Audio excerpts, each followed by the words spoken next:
Bismillahirrahmanirrahim. Assalamualaikum warahmatullahi wabarakatuh. Alhamdulillahirabbil alamin. Wassalatu wassalamu ala asyrafil anbiya'i wal mursalin wa ala alihi wa ashabihi ajma'in. Amma ba'd. Bapak Ibu jamaah subuh yang dirahmati Allah, marilah kita niatkan i'tikaf dulu, paling penting, terutama yang dari subuh di sini. Biar kita tutup dengan syuruh limpah pahala kita insyaallah. Jamaah haji yang lagi berkumpul di sini kan pahalanya haji. Insyaallah. Awal ditutup dengan 2 rakaat sampai setelah selesai. Bapak Ibu yang saya hormati, wabil khusus ketua tuan rumah ini, ketua DKF Pak Herman, ketua masih Pak ketua aja, saya ketua autobus aja. Ketuanya banyak kalau ketua ini, ketua itu. Dan Bapak Ibu, Bapak ketua DKF dari Pulau Masjid, dari MUI ya, insyaallah. Ibu-ibu, saya mohon maaf tidak saya sebutkan satu persatu. Saya sangat berbahagia bagi hari ini bisa berkumpul di majelis subuh yang mudah-mudahan diberkahi Allah Subhanahu wa taala. Amin. Saya mulai dengan pantun. Cakep. Udah cakep sih sebenarnya, tapi boleh juga. Petir menyambar di langit Depok. Cakep. Kucing lompat masuk ke kolong. Walaupun ngantuk nggak boleh keok, semangat ngaji tetap tuh. Allah, saya memulai dengan sebuah kabar gembira. Saya baru dapat email semalam. Ini terkait dengan topik ini. Jadi saya tuh punya program wakaf tuh. Mungkin yang pernah Sona Square ada di lantai 3 itu ada klinik kesehatan wakaf Medikins. Alhamdulillah udah ada 12 cabangnya. Kemudian ISDB, Islamic Development Bank, itu tiap tahun bikin kompetisi program sosial impactful gitu. Jadi dipertandingkan antar negara-negara Islam lah ya. Alhamdulillah inisiasi klinik wakaf yang kami inisiasi ini jadi juara 1. Kita harus bina. Insya Allah tanggal 20 kami diundang ke Aljazair, jadi ada annual meetingnya ISDB dalam waktu. Tapi mungkin ini sekedar mengawali saja betapa sebenarnya agama ini agama yang sangat luar biasa. Karena kalau kita taat sebagaimana ayat yang dibaca tadi, law anna ahlal qura amanu wattaqaw la fatahna 'alaihim barakatim minas sama'i wal ardh. Jadi Islam ini agama yang sudah memiliki instrumen yang melekat pada syariat kita sedemikian rupa supaya kita kemudian bisa hidup dengan kualitas kehidupan yang baik. Jadi kalau Bapak Ibu mungkin pernah belajar maqasidus syariah gitu ya, pernah baca beberapa kitab usul fikih dan seterusnya, kita akan atau sering ketemu dengan kata falah, kata maslahah dan seterusnya yang menjadi ukuran-ukuran kebaikan syariat. Dan itu sebenarnya mengantarkan pada satu kata, yaitu kesejahteraan. Al-falah. Kita disuruh setiap salat, setiap azan hayya 'alal falah. Salah satunya adalah yang ada di rukun Islam itu zakat, 2 haji yang itu melekat pada rukun Islam. Sisanya sebenarnya tambahan. Kalau sisanya dilakukan dengan sungguh-sungguh, ada kurban di sebentar lagi. Ada wakaf yang saya inisiasi di antaranya, dan juga mungkin PBB yang lain juga aktif, mungkin mengelola aktivitas sosial Islam. 4 ini aja kita sungguh-sungguh, sebenarnya kita sudah luar biasa. Hari ini masalah utama umat Islam di Indonesia itu salah satunya kemiskinan. Apalagi kalau Bapak Ibu baca laporan World Bank yang terbaru, ini yang bikin sebel para perencana sebagainya.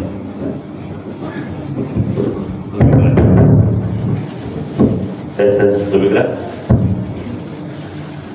Yang bikin sebel para perencana keuangan dan perencana pembangunan di Indonesia, karena datanya beda dengan BPS. Jadi World Bank itu baru merilis laporan kemiskinan di Indonesia disebutkan orang miskin di Indonesia dengan ukuran World Bank itu 172 juta orang. 172,8 juta orang atau 61,8% orang Indonesia itu dalam versinya World Bank itu miskin. Ini miskin secara harta ya, bukan miskin iman, mungkin lebih kita lagi. Miskin ilmu apa lagi? Sementara belum lama sebelumnya BPS merilis angka kemiskinan kita cuma di angka 8,5%. Jauh banget ya. Beda sama sumur kata Pak Putra, antara langit dan sumur, bukan langit dan bumi lagi. Beda sama sumur. Sumurnya juga sumur yang dalam, sumur mana? Karena perbedaan definisi, karena di Indonesia cara mengurangi kemiskinan paling gampang itu merubah definisi kemiskinan, ya. Bapak di Indonesia dulu miskin, ukurannya apa? Dulu ukuran $2 sehari, turunin aja $1 sehari, pasti jadi berkurang dong kata miskin. Dulu orang makan dengan kalori di angka 2100 berarti tercukupi gizinya, turun aja di 1200, pasti turun tuh angka miskin. Tapi tentu tidak begitu ya. Dalam agama kita sebenarnya kemiskinan itu ukurannya ketika seseorang tidak bisa memenuhi kebutuhan dasar. Yang itu disebut dengan fuqara wal masakin. Itulah kenapa zakat itu kemudian menjadi rukun dalam agama kita dengan perintah yang tegas. Innamas shadaqatu lil fuqara wal masakin wal 'amilin dan seterusnya. Surat At-Taubah ayat 60. Makanya perintah untuk zakat ini bahkan aslinya diawali dengan kalimat khudh min amwalihim shadaqatan tutahhiruhum wa tuzakkihim biha. Ambil itu. Makanya awalnya zakat itu diambil. Nabi membentuk lajnah panitia pengumpulan zakat, dia keliling ke rumah-rumah. Ambil, datang ke peternak punya kambing sekian, per 40 kambing 1 kambing. Datang ke rumah si B pedagang punya dinar dirham dihitung diambil sekian biasa.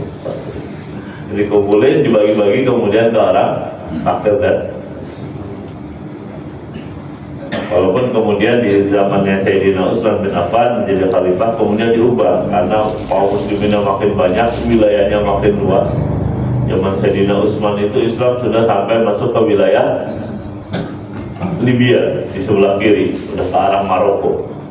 Di sebelah kanannya sudah masuk ke Khorasan, Asia Tengah, Pakistan. Jadi udah seluas itu. Bawahnya Yaman, atasnya Azerbaijan. Kalau sekarang digabung itu ada 35 negara kira-kira. Tentu ngurusin wilayah seluas itu nggak sama dengan ketika masih kecil. Kemudian diubah yang tadinya aktif, yang tadinya pasif menjadi aktif.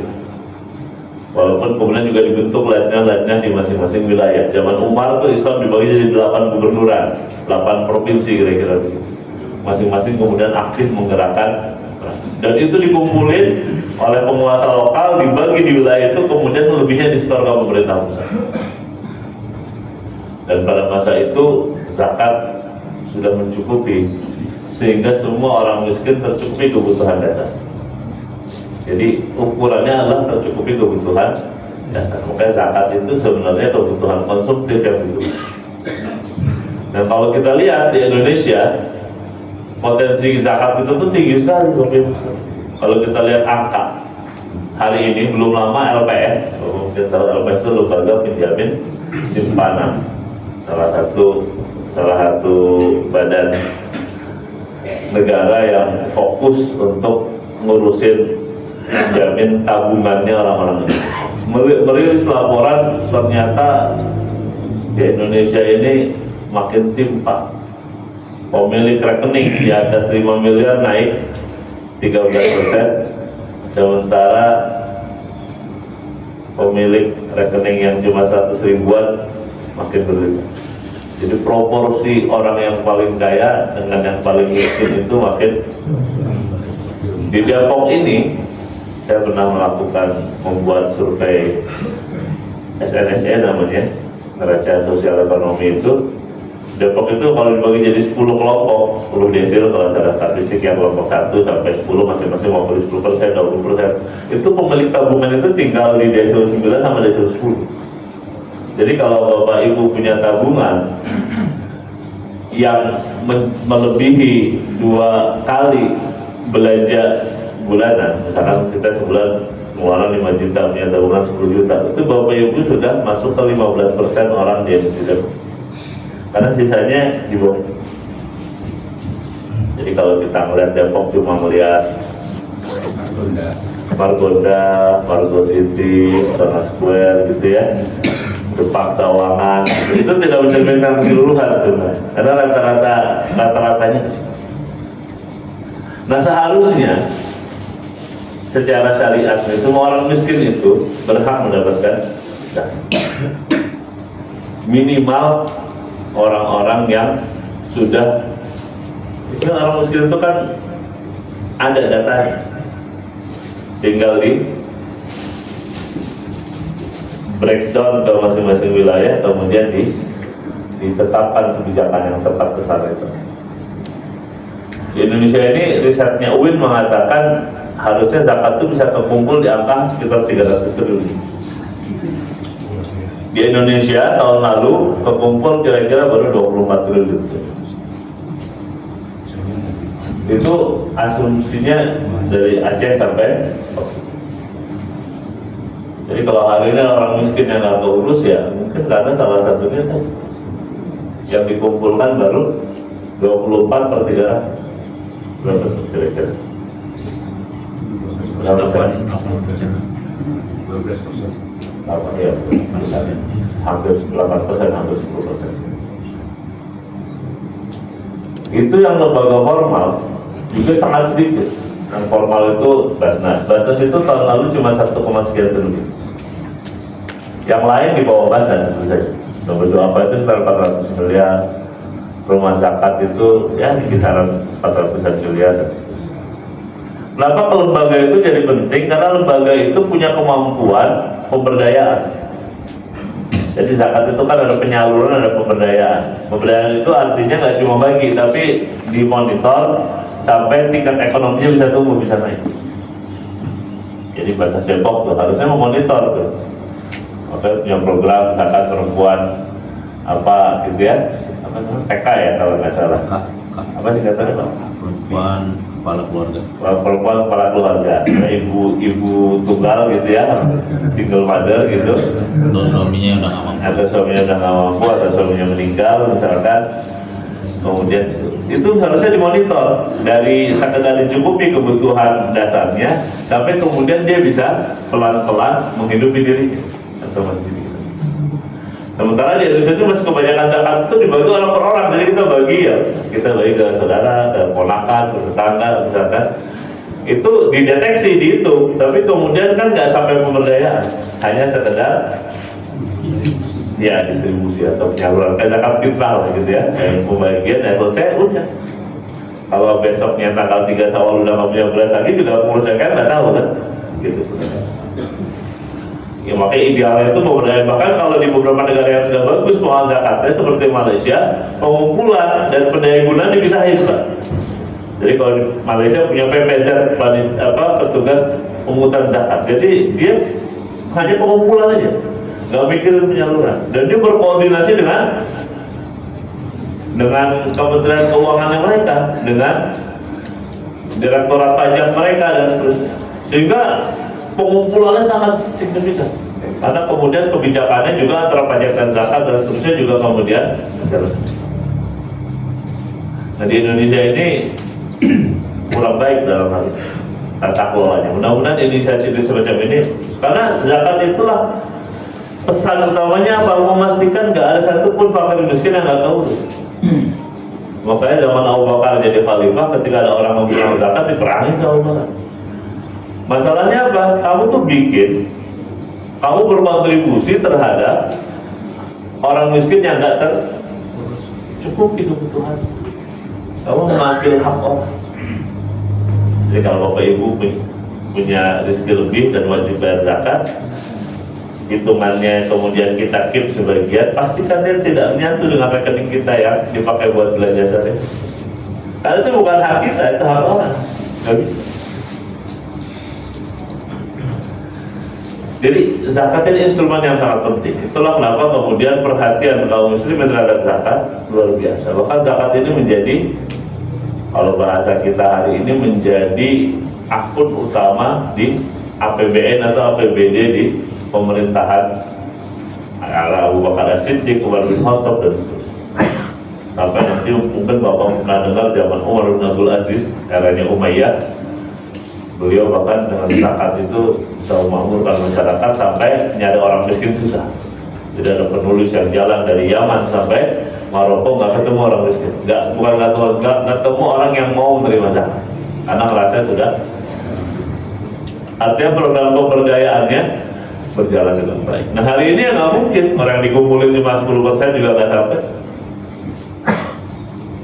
Jadi sebenarnya kita ini susah gara-gara kita sendiri. Kita sebagai umat ya, bukan kita sebagai orang-orang. Kalau Bapak sudah menunaikan kewajiban zakatnya dengan baik, maka insya Allah terlepas dari dosa. Tapi kalau di antara kita masih ada yang belum menunaikan, berarti kita menjadi bagian yang berkontribusi terhadap ketidakberesan tata kelola.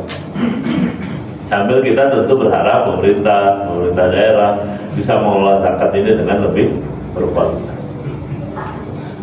Harusnya ini Pak Prabowo kalau serius ini, MBG ini bisa dengan pendekatan kalau diseriusin ya. Karena kan sepanjang disalurkan ke asnaf yang tepat, udah nggak ada. Yang kedua haji. Haji ini luar biasa Pak.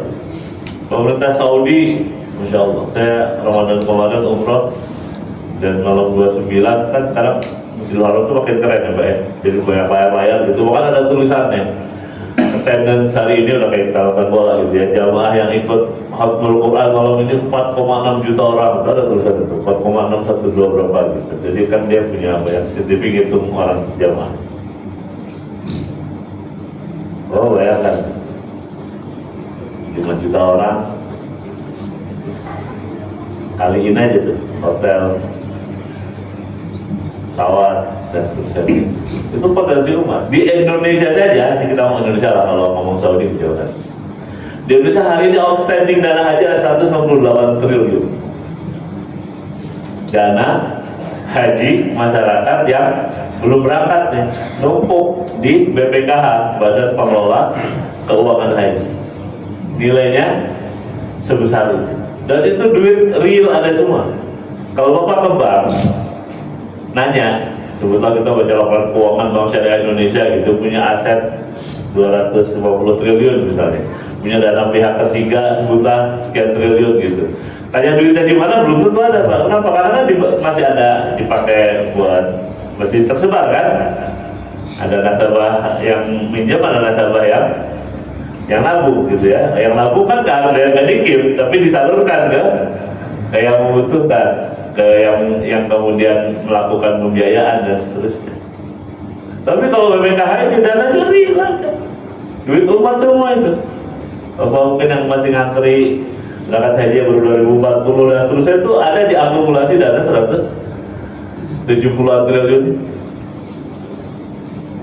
Itu dana kalau diserius dipakai tata kelolanya. Ini ngomong bodoh-bodohan aja gitu ya, taruh di deposito aja, atau taruh sekarang pemerintah itu kan, pemerintah kita kan alhamdulillah rajin utang ya. Betul, rajin sekali utang. Kita baru bulan April ini udah hampir 500 triliun utang. Bayang Pak, utang sama triliun mau 12. Jadi kalau 500 triliun angka 5, mau 14. Nah cuma bagusnya karena rajin utang, salah satu bentuk utangnya itu utang syariah, namanya sukuk atau SBSN, sertifikat berharga syariah nasional. Ada utang syariah itu, kalau kita beli itu instrumen, kita tergantung, ada sukuk ijarah, ada sukuk merubah dan seterusnya. Project based sukuk lah biasanya. Misalkan Bapak Ibu yang naik kereta stasiun Manggarai itu dibangun dengan sukuk. Kalau kita sering jalan ke daerah-daerah tuh, beberapa jembatan di Papua, gedung-gedung UIN itu pakai dana suku. IKN enggak, makanya IKN berhenti Pak. IKN jadi berhenti. Sebenarnya kalau IKN pakai dana suku harus jalan, karena bagusnya instrumen Islam itu kayak misalkan PUPR nih kan ada efisiensi 80%. Tapi tidak termasuk proyek basisnya sukuk. Kenapa? Karena sukuk itu ketika dikeluarkan itu namanya PBS, Project Based Sukuk. Jadi proyeknya mesti jalan. Jadi itu bagusnya utang syariah dibandingkan dengan utang yang tidak syariah. Kalau pemerintah terbitin ORI, obligasi Republik Indonesia, ya itu terserah dipakai buat apa aja sama pemerintah. Tapi kalau utangnya syariah itu ada proyeknya, mesti clear. Oh ini buat bangun madrasah 200 madrasah se-Indonesia, yang jadi madrasah, nggak boleh.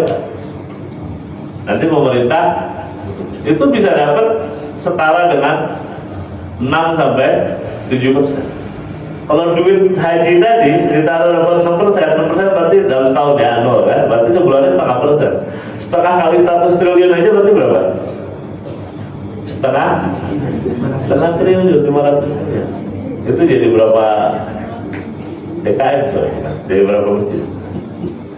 Itu bisa buat ngurusin banyak hal. Jadi sebenarnya yang menjadi masalah di kita ini tata kelola yang harus diperbaiki.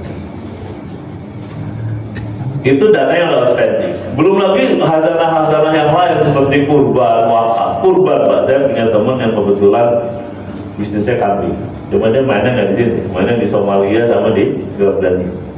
Tahun ini dia dapat proyek gitu, mendatangkan 10.000 ekor kambing ke Mekah musim haji, ke beberapa rumah potong hewan. Lumayan tuh Pak, 500 rial kali 10.000 omsetnya. Aku hitung 10%. Itu baru kambing yang di Saudi Pak. Saudi itu hari ini kekurangan kambing kira-kira 1,5 juta ekor. Jadi harus mendatangkan dari Somalia, bahkan ngambilnya dari Mauritania, dari tempat-tempat yang jauh. Nggak ada kambing Garut sampai sana tuh. Tapi kalaupun kambing Indonesia ke sana, jumlah kambing kita juga kurang. Kan jumlah kambing Indonesia itu cuma sekitar 20 juta ekor populasi kambing. Kalau nggak percaya itu aja sendiri. Kita ada di statistik ternakan. Tapi kalau saya mungkin pernah sampaikan juga di sini, saya bukan di Masjid Subuh ini. Saya pernah hitung, saya pernah bikin riset Pak. Saya pernah nyuruh mahasiswa saya nulis skripsi tentang ekonomi kurban. Dia pakai data Susenas, pakai data LPS. Kalau lihat data itu, orang Indonesia yang punya kemampuan kurban dan bisa menjadi sohibul Quran, kurban, bukan sohibul kurban, itu kira-kira ada di angka 38 sampai 40 juta. Karena kata Imam Syafi'i, kalau kamu sangat menghormati kurban, kata beliau nih, kamu punya duit cukup buat beli satu kambing di hari tasyrik asar, beli kambing 4 juta. Saking utamanya itu berkurban. Kita kan punya duit 5 juta bisa buat beli kambing itu. Itu harusnya ada kurban tuh, kata Imam Syafi'i. Kalau kita punya duit lebih, gitu. Kalau kita tabungan di atas 2 juta aja bisa kurban tuh.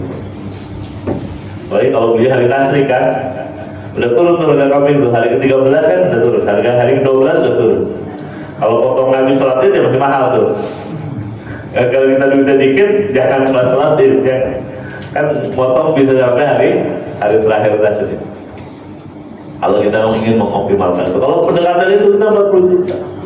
Bayangkan kalau ada 40 juta orang kurban di Indonesia, berarti populasi kambing minimal itu bisa 70 sampai 90 juta. Karena kambing kurban itu ada syaratnya.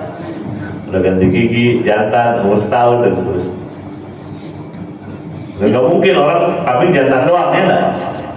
Pasti ada jantan, ada betina dan ada yang umur. Ya paling kalau ada batibul, balibul bahkan 5 bulan, 3 bulan. Itu belum akikah, baru kurban. Jadi kalau dihitung dengan seksama, memang kita ini tidak taat dalam berkurban masyarakat Indonesia.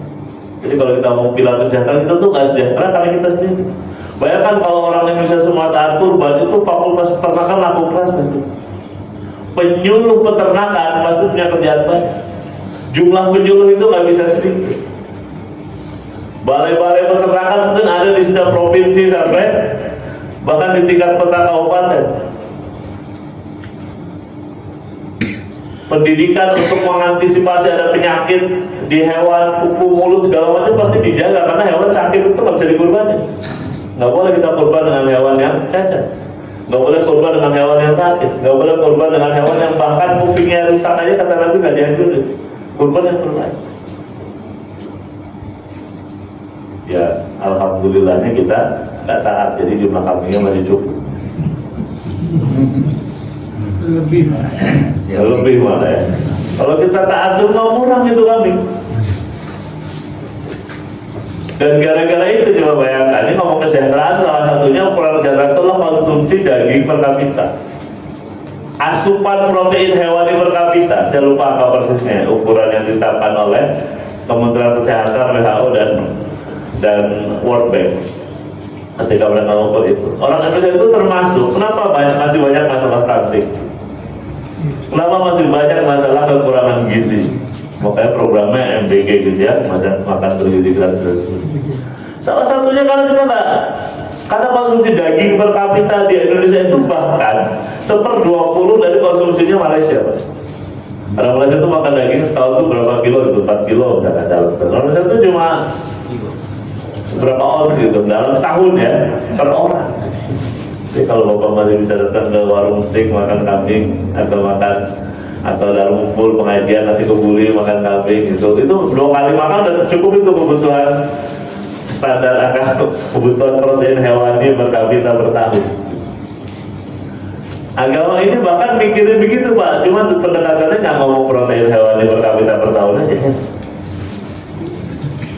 Kurban itu kan bukan cuma syiar, bukan cuma kita ingat Nabi Ibrahim, Nabi Ismail. Lebih dari itu aktivitas ekonomi yang luar biasa. Tanya ke pengusaha pada Jurkam tuh, juragan kambing. Haji Doni itu kalau di Depok ya. Jadi sebenarnya Islam itu punya instrumen yang kalau kita sungguh-sungguhi makmur kita Pak, baik pedagang kambingnya, peternak kambingnya, bahkan yang kita nggak ngapa-ngapain, kita bisa dapat jatah daging kurban. Sehingga memenuhi kebutuhan nutrisi tadi protein hewani kita. Bahkan di Arab sana saking overnya hewan kurban itu sampai dikalengin dan seterusnya. Jadi kornet dikirim ke Somalia, jadi kornet dikirim ke Mali, jadi kornet dikirim ketika ada bencana di Indonesia, itu banyak. Dan contoh negara yang over salah satunya Timur Tengah, negara Arab, Qatar dan seterusnya. Itu tiap tahun itu mengekspor daging pemotong sisa. Kalau kita kan kurang, bahkan udah dipotong dikelompokkan kecil-kecil banget ya. Resepnya aja kecil-kecil tuh, yang kemudian dibagi-bagi tuh. Bagi. Apalagi Depok, penduduknya banyak gitu ya. Di sini potong berapa, warganya ada sekian ribu, berapa kakak.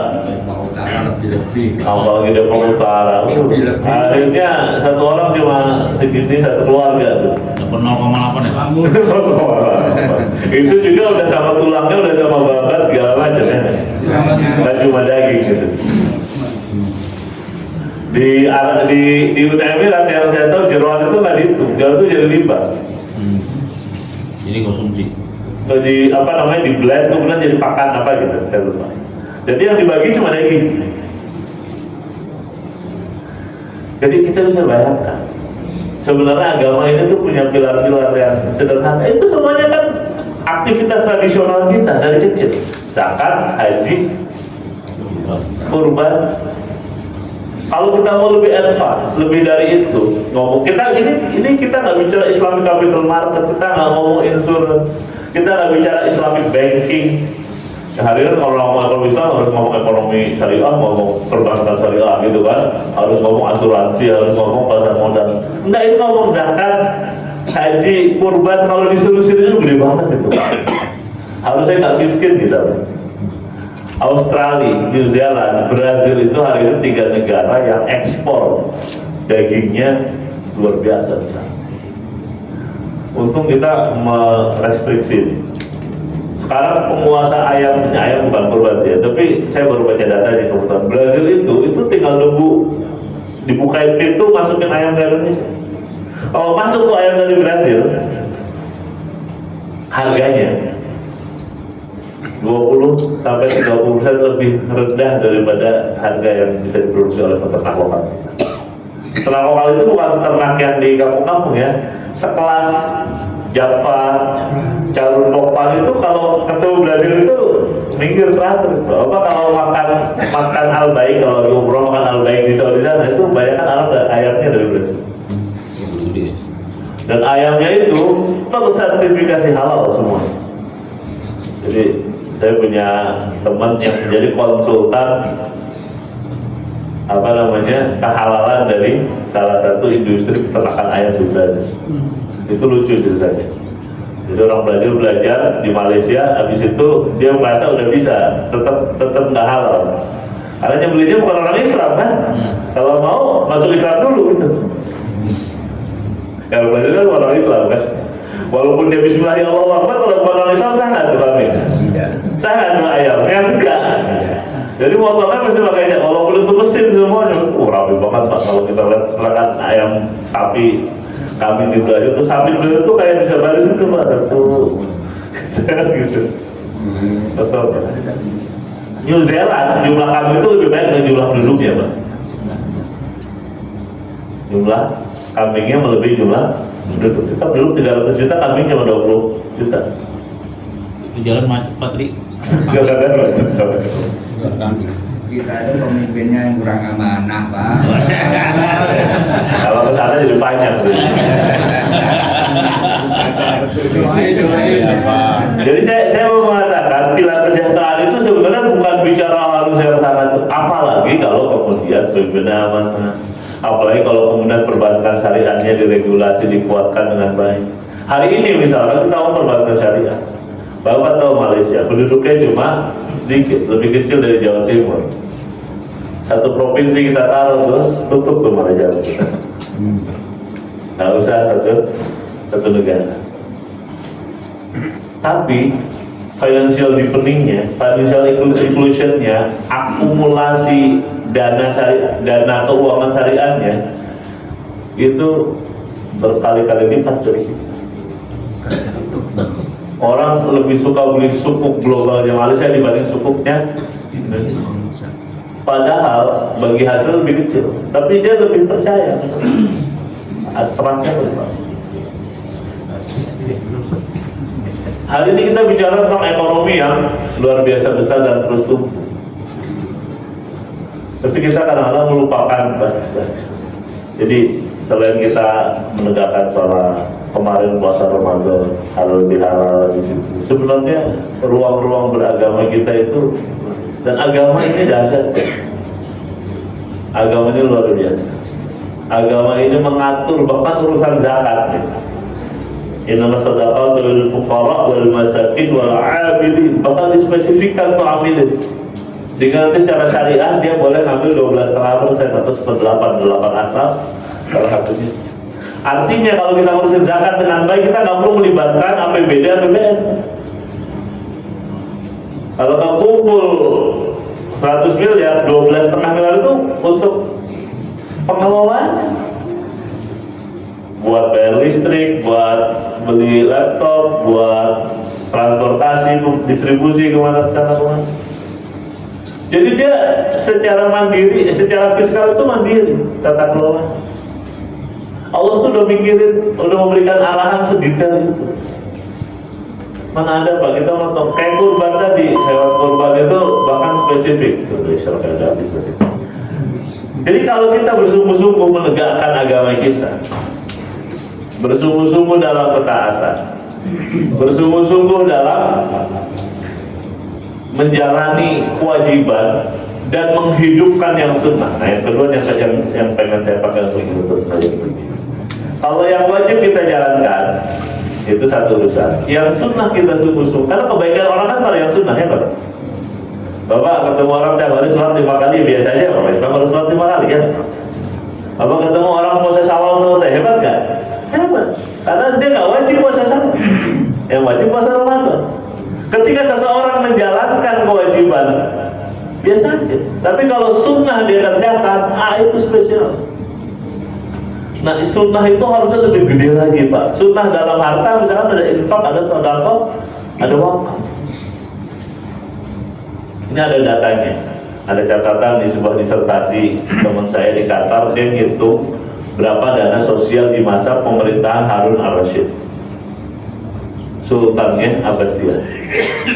Di era itu Islam dikenal dengan Golden Age of Islamic Era, abad keemasan. Itu dana sosial yang dikumpulkan itu 2 kali lipat dari APBN. APBN sekitar 600 juta dinar. Dana wakaf infak digabungin itu 1,3 miliar dinar. 1 dinar itu 4 gram emas, 4,2 gram emas kali ini. Jadi kita bisa bayangkan masyarakat yang baik itu cirinya apa? Yang sunnah-sunnah itu hidup. Infaknya melebihi zakatnya, wakafnya melebihi zakat. Kalau itu bisa dikelola dengan sungguh-sungguh, dana sosial makin besar, dahsyat itu Pak. Saya sendiri misalkan, saya alhamdulillah punya penghasilan, saya bayar zakat, saya pengen ngasih beasiswa banyak karena saya kebetulan orang kampus, berinteraksi dengan banyak mahasiswa yang tidak mampu. Cita-cita saya bantuin anak-anak miskin bisa kuliah. Kalau saya sendiri Pak ngasih uang dari duit saya, paling berapa orang? Maka dari situ saya kemudian punya inisiasi bikin yayasan wakaf. Alhamdulillah sekarang udah punya 12 cabang. Ada di beberapa titik di Depok, ada 2, ada di Sawangan sama di Pronosbes. Ada di Bogor, ada di Cikupa, ada di Padang, ada di Surabaya. Kita baru selesai RUPS, alhamdulillah ada profit sekitar 3 miliar. Wakaf itu 90% profit harus untuk mauquf alaih. Jadi 90% dari profit itu agama yang atur. Ambil cuma 10%, sisanya buat mauquf alaih. Mauquf alaihnya mahasiswa-mahasiswa yang perlu beasiswa. Saya alhamdulillah tahun lalu bisa bantuin 100 lebih mahasiswa. Yang kalau saya sendiri pakai duit saya nggak bisa Pak. Dan ketika saya memakai instrumen agama ini, saya tadi isi cuma 3 orang, ketua, sekretaris, bendahara, plus 1 admin. Kita bisa berempat ini ngurusin beasiswa buat ratusan. Ketika pilar agamanya dipakai. Ini bukan tentang nilainya, tapi tentang bagaimana kemudian ketika kita bersungguh-sungguh menjalankan ketaatan dalam beragama, menghidupkan yang sunnah. Zaman Nabi jadi, mungkin kalau kita baca sirah sedikit lah. Coba lihat, di zaman Nabi ada beberapa kejadian di mana APBN defisit. Yang paling legend contoh perang Tabuk. Waktu itu kan kebutuhan pertahanan yang tinggi karena Islam belum kokoh, kanan kirinya masih merongrong, ya nggak? Salah satunya Romawi. Urusan Romawi salah satu itu perang Mu'tah tahun ke-8, kemudian perang Tabuk tahun ke-9. Menjelang perang Tabuk, APBN nggak ada duitnya. Apa yang Nabi lakukan dan para sahabat? Nabi khutbah di mimbar mengingatkan kita mau ekspedisi besar, musim panas, biayanya mahal. Yang punya logistik silakan mendaftarkan, yang bisa memberikan lebih silakan di. Ada kisah kan orang-orang miskin nangis karena kan saya ikut jihad.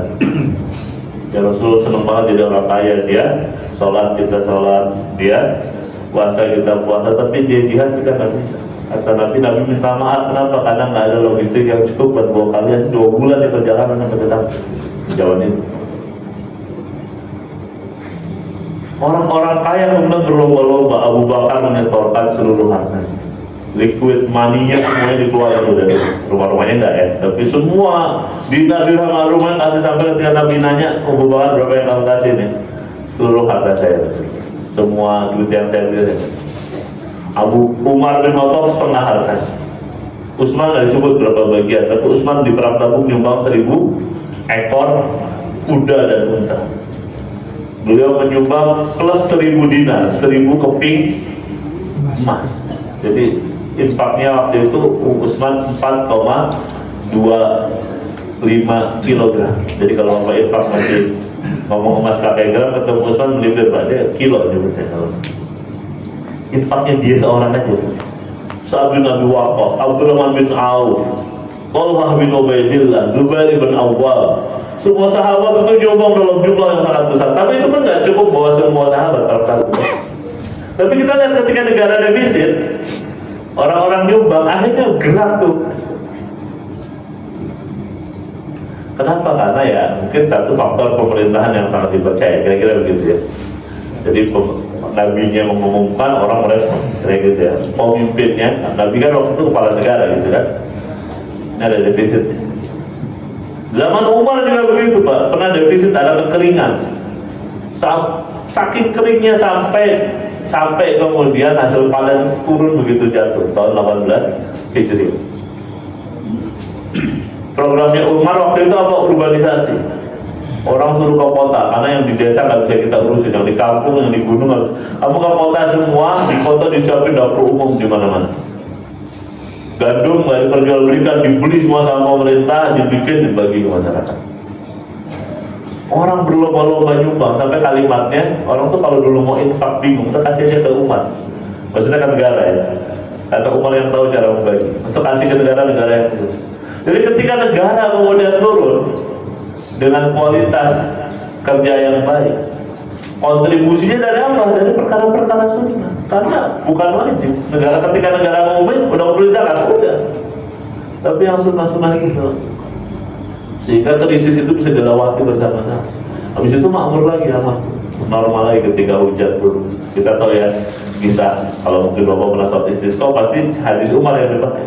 Ketika Umar mau megang tangannya Abbas bin Abdul Muttalib, tawasulnya kepada paman Nabi yang masih hidup kan.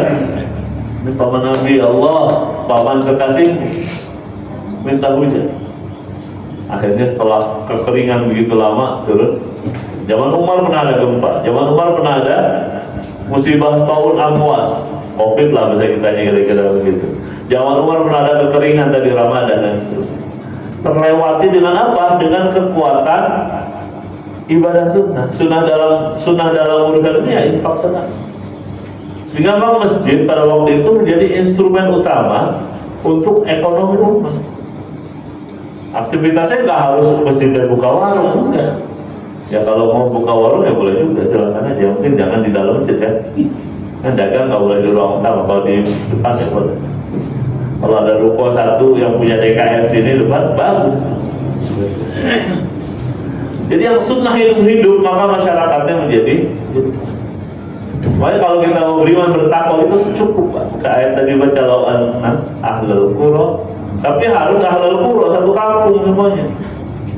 Kalau ini baru gerakan sedikit orang ya belum. Kalau udah terakumulasi big numbers, jumlahnya banyak, itu nggak. La fatahna alaihim barakatim nasab, maka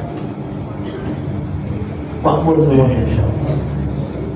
Ya tentu tadi syaratnya adalah kualitas pengelolaan yang baik. Ini PR kita bersama.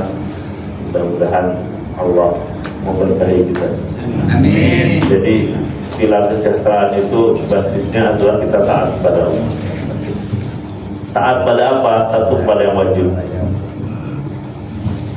Ya bahkan puasa aja sebenarnya aktivitas ekonomi yang luar biasa.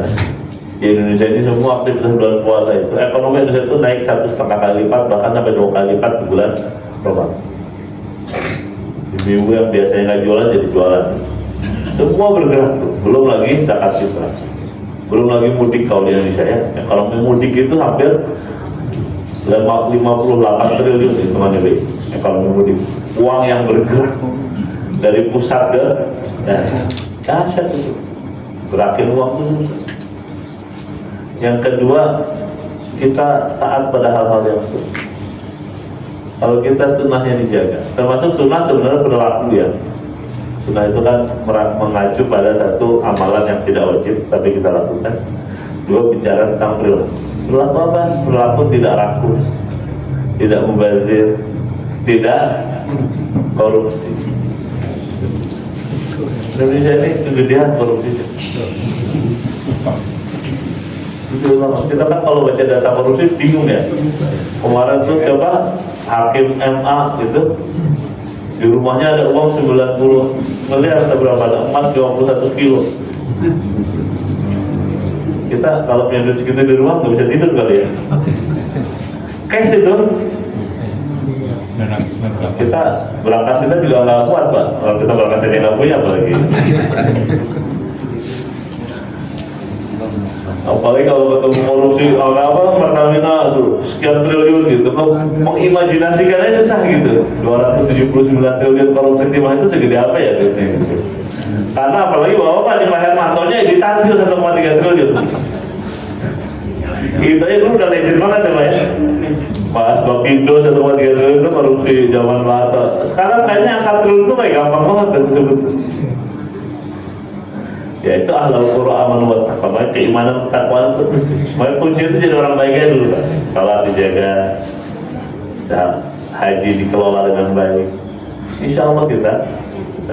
Nah kalau kemudian what next ya, kemudian apa yang bisa kita lakukan dalam skala yang bisa kita lakukan? Ya saya berharap mudah-mudahan majelis subuh semacam ini menjadi momen perbaikan.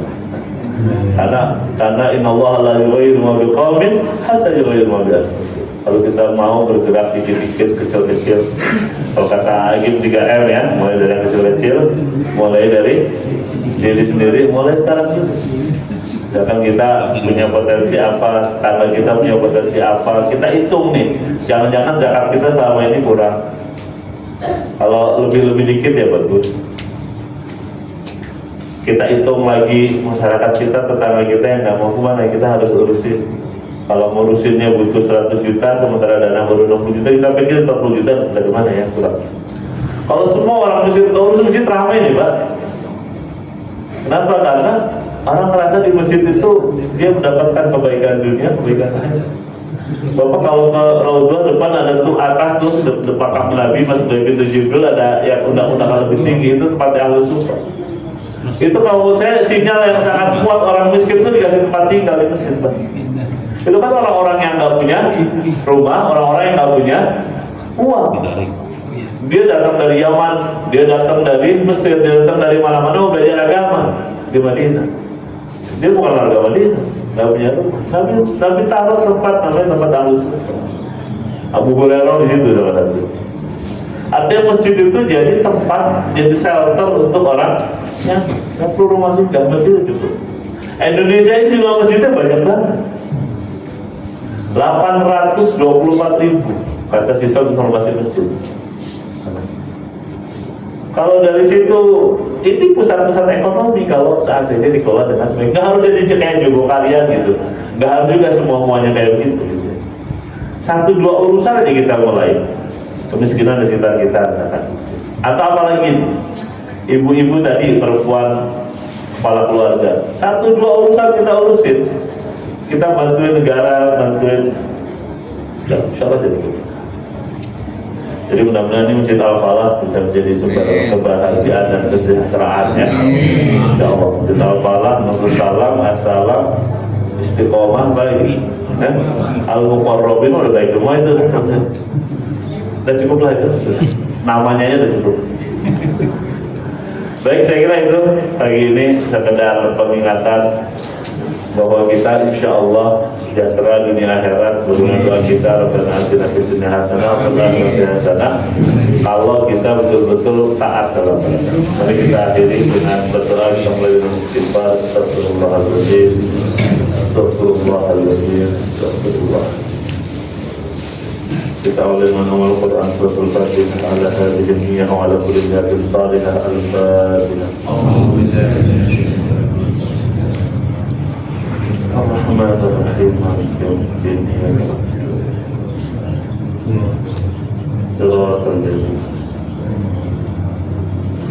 أعوذ بالله من الشيطان الرجيم بسم الله الرحمن الرحيم حمد الشاكرين حمد الناعمين حمدا يرضينا وهو يكافئ مزيدا يا ربنا لك الحمد ولا تشرك كما ينبغي لجلال وجهك وعظيم سلطانك اللهم صل وسلم وبارك على نبينا على إمامنا حبيبنا شفيعنا ومولانا محمد وعلى آله وأصحابه أجمعين يا ربنا اغفر لنا ذنوبنا وكفر عنا سيئاتنا وتوفنا مع الأبرار اللهم أصلح لنا ديننا الذي هو عصمة أمرنا وأصلح لنا دنيانا التي فيها معاشنا وأصلح لنا آخرتنا التي إليها معادنا Ya Allah, perbaikilah urusan agama kami. Jadikan kami semua yang berkumpul di majelis ini hamba-hambamu yang taat dan bertakwa.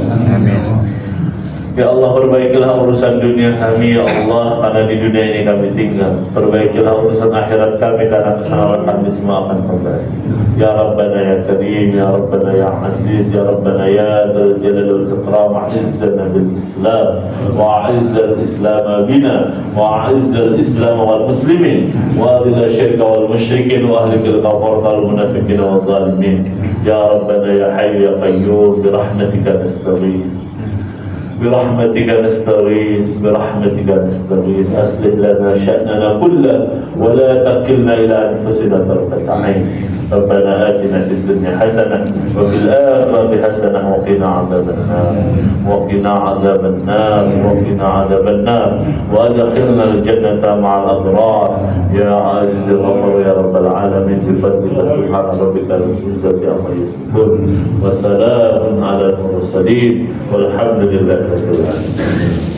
سبحانك اللهم وبحمدك أشهد أن لا إله إلا أنت أستغفرك وأتوب إليك.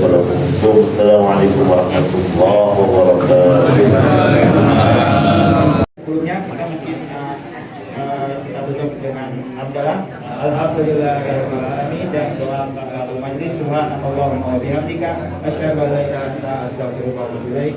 Wabillahi taufiq wal hidayah. Assalamualaikum warahmatullahi wabarakatuh. Waalaikumsalam.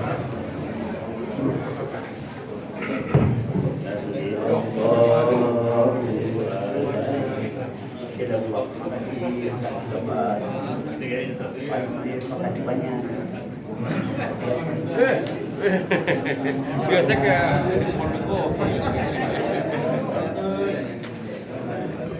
Haji, Assalamualaikum Haji.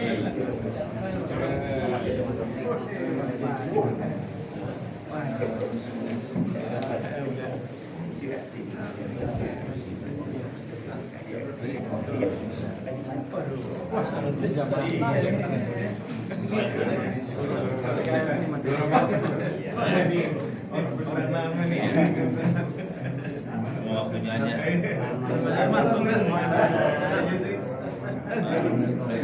Biar semua ini saya.